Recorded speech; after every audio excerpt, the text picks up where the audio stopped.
जिस दिन मेरे हाथ में अपॉइंटमेंट लेटर था, जॉब मुझे मिली, मैंने तुरंत फोन मिलाया। फोन एंगेज आ रहा था, एक्चुअल में फोन वहां से आ रहा था। उसने मुझे फोन मिलाया और उसने बोला,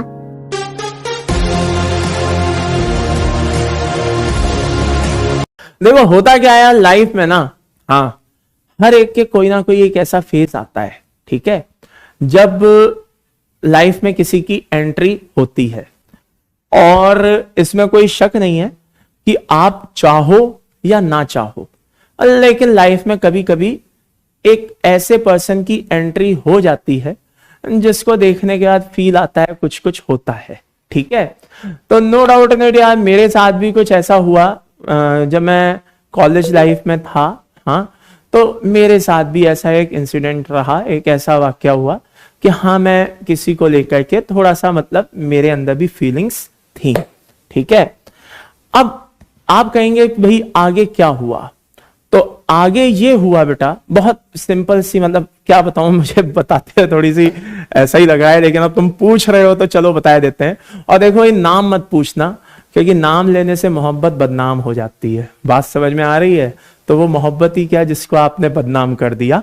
तो भैया देखो, मैं नाम वाम तो लूंगा नहीं, जैसा कि बच्चे पूछ रहे हैं नाम नाम नाम, तो भैया ऐसा नाम वाम में तो कोई नाम में कोई काम नहीं रखा है। तुम तो बस बात सुन लो कि हुआ क्या। तो हुआ ये कि मैं उस पर्सन को लेकर के, उस इंसान को लेकर के मैं बहुत सीरियस था, इसमें कोई शक नहीं, ठीक है। और वो मेरे लिए किसी भी एंगल से टाइम पास नहीं था, ठीक है। मैं उसको लेके बहुत, उस इंसान को लेके, उस पर्सन को लेके मैं बहुत सीरियस था, ठीक है। और मैंने आगे की लाइफ में, पता नहीं होता है ना, एक उम्र होती है, एक एज होती है जब हम अपनी ही बनाई हुई दुनिया में खो जाते हैं। तो मैं भी अपनी ही बनाई हुई दुनिया में क्या होता था बेटा, खोया रहता था। और मतलब मैं उसके बारे में बहुत सोचता था, लेकिन एक रियल लव था।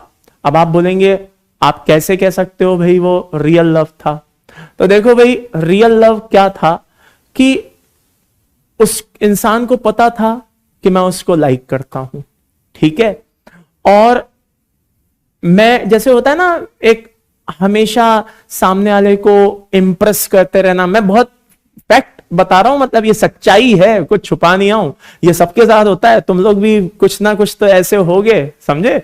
हाँ, तो वो क्या करते हैं, जैसे मतलब होता है ना, अपन कोशिश करते रहते हैं कि यार सामने वाले को कैसे इंप्रेस किया जाए, कुछ ना कुछ हम मौके ढूंढते रहते हैं। तो मैं भी ऐसे ही मौके ढूंढता रहता था। तो हम क्या थे कि उस लेवल पे आ चुके थे जिस लेवल पे मुझे ये कहने की जरूरत नहीं थी कि भाई देखो मैं तुम्हें पसंद करता हूं, या उसको ये कहने की जरूरत नहीं थी कि देखो नहीं यार मैं तुम्हें पसंद करती हूं, लाइक दैट। हम इस लेवल पे आ चुके थे। लेकिन आपको जान करके आश्चर्य होगा, मैंने कभी भी उस इंसान के सामने ये नहीं कहा कि देखो मैं तुम्हें पसंद करता हूं, जबकि उसको पता था, मेरी बॉडी लैंग्वेज से उसको पता था कि हाँ, क्या अमिताभ मेरे को पसंद करता है, लाइक दैट। लेकिन मैंने कभी भी उस इंसान को यह बात नहीं बोली। अब आप बोलेंगे भाई क्यों नहीं बोली, क्या सर आप डरते थे, ये वो, लाइक दैट? नहीं, हुआ ये कि मेरे सामने एक बहुत बड़ी, मेरी एक ये व्यक्तिगत साइकोलॉजी है, ये मेरी अपनी व्यक्तिगत सोच है, और यही चीज शायद तुम्हारे काम आए, इसीलिए मैं तुम्हें यह कहानी सुनाना चाहता था, अदरवाइज मैं तुम्हें यह कहानी नहीं सुनाता, ठीक है। हाँ, तो यही बात बताने के लिए मैंने तुम्हें यह कहानी सुनाई है।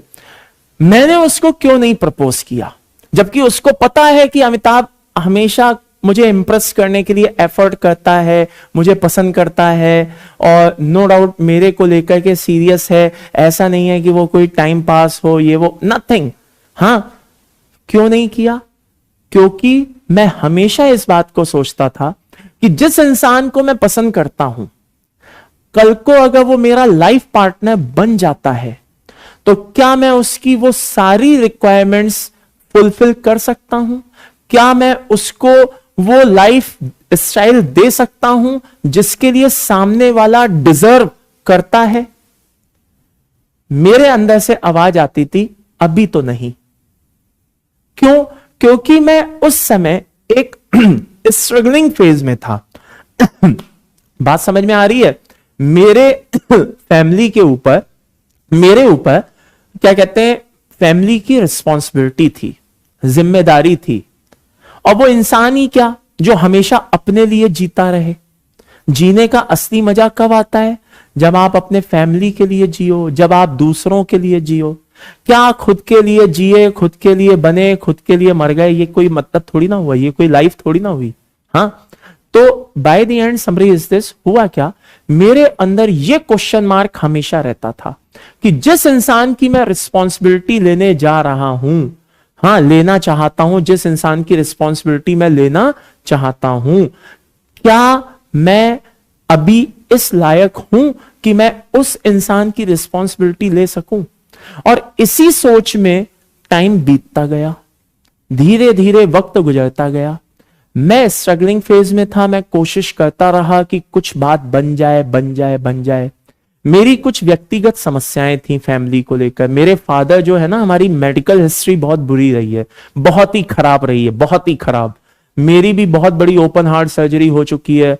कभी मैंने एक वीडियो निकाला है, यूट्यूब पे पड़ा हुआ है, अगर तुम लोग कभी देखना चाहो तो देखना। उसमें मैंने अपनी लाइफ के बारे में तुम्हें बताया है। तो मेरे फादर की भी बहुत ज्यादा मतलब सही स्थिति नहीं थी। वो बेड रिटेन हो गए थे, लंग्स ऑल ऑफ सडन खराब हो गए थे, और उस वजह से वो मतलब बेड रिटेन रहते थे, बेड पे ही रहते थे। चलने फिरने में उनको सांस में दिक्कत आती थी। बात समझ में आ रही है? तो मेरे ऊपर मेरी फैमिली की बहुत रिस्पॉन्सिबिलिटी थी, और मैं सेल्फिश नहीं हो सकता था कि मैं अपने कैरियर को भुला दूं, मैं सारी चीजों को भूल जाऊं और मैं ये पागलों की तरह, दीवानों की तरह इधर उधर घूमता रहूं। Not possible. हो सकता है लोग मुझे सेल्फिश कहें, कहने दो, लेकिन मुझे पता था ना कि मेरी रियल रिस्पॉन्सिबिलिटी क्या है। जिन्होंने मुझे पैदा किया, जिन्होंने मुझे पाल पोस करके 25 साल तक रखा, उस समय में 24-25 साल का था, 25-26 साल का। क्या 26 साल के, मेरा ये आप सबसे क्वेश्चन है, क्या 26 साल का प्यार जो पेरेंट्स हमें दे रहे हैं, मेरे को मेरे पापा मम्मी ने दिया, मेरे पिता, मेरे माता पिता ने दिया, क्या वो 26 साल का प्यार इतना कम था कि मैं कल के आए हुए 2 या 3 साल के प्यार के लिए वो 26 साल का प्यार भुला देता? हाँ, और मैं अपना सब कुछ कैरियर वैरियर छोड़ के, दांव लगा के, और मैं एक ऐसी रिस्पॉन्सिबिलिटी ले लेता? नहीं। मेरी अंतरात्मा हमेशा ये कहती थी, नहीं, गलत। जब तक तू कुछ बनेगा नहीं, जब तक तू कुछ बनेगा नहीं, तब तक तू रिस्पॉन्सिबिलिटी लेगा नहीं।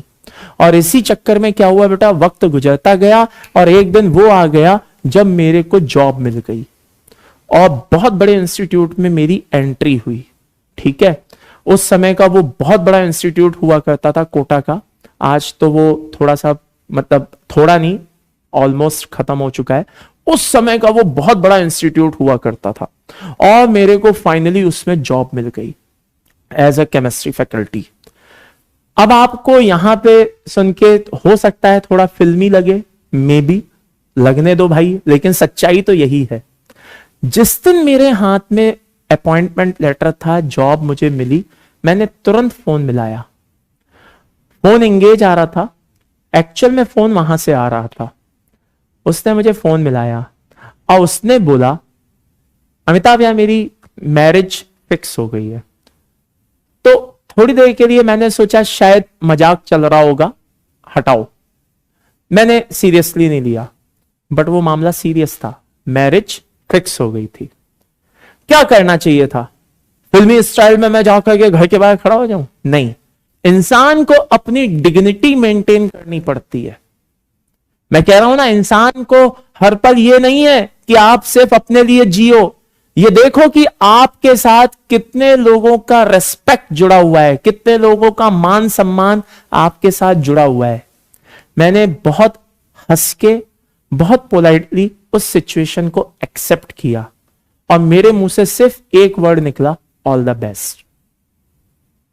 और मैंने उसको ये नहीं बताया कि मेरी फला फला जगह जॉब लग गई है, मैंने नहीं बताया, कुछ नहीं बोला। मैं चुप रहा और मैं साइलेंट रहा, और मैंने उस चीज को जाने दिया। हो सकता है आपको लगे यार इतनी आसानी से जाने दिया, आप तो इसका मतलब ट्रू लव में थे ही नहीं। नहीं, मैं ट्रू लव में था अपने पापा मम्मी के साथ, अपने पेरेंट्स के साथ। मुझे उनके लिए बहुत कुछ करना था, मैं अपना कैरियर नहीं एक्सपॉइल कर सकता था, बर्बाद नहीं कर सकता था। हर बार इंसान अपने लिए नहीं जीता है बेटा, अपनी फैमिली के लिए भी सोचना पड़ता है, उनके लिए सोचना पड़ता है जिसके लिए आप, जिन्होंने आपको पैदा किया, जिन्होंने आपको इस लायक बनाया, आपकी भी रिस्पॉन्सिबिलिटी बनती है उनके लिए। और मैंने उस चीज को खुशी खुशी जाने दिया अपनी लाइफ से। मैं कोशिश करता तो शायद बात बन सकती थी, नो इश्यू।